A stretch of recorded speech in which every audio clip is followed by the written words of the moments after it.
Hallo julle, vandag gaan ons kyk na een van my gunsteling mense in die Bybel, en dit is Dawid. Hoe het hy uitdagings in sy lewe oorkom?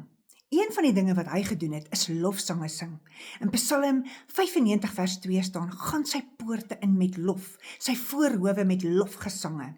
So, weet jy wat, wanneer jy daai uitdagings het wat soos 'n miswolk in jou kop sit, of 'n bal gekoekte tou, begin lofsange sing.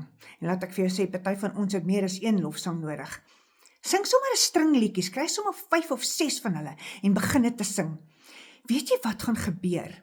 Jy gaan in die teenwoordigheid van die almagtige God kom. En wanneer dit gebeur, dan daal daar vrede oor jou neer, want hy is vrede en hy is liefde.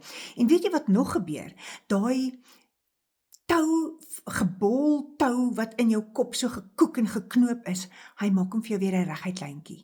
Dan kry jy perspektief en jou gedagtes kom in lyn en jy raak weer kreatief en jy kan dink aan planne wat van sy troonkamer af in jou hart gedeponeer word. So watter liedjies gaan jy kliphard sing om van al hierdie uitdagings wat so oorweldigend in jou kop spin, ontslae te raak? Ek hoor graag van jou. Tot volgende keer.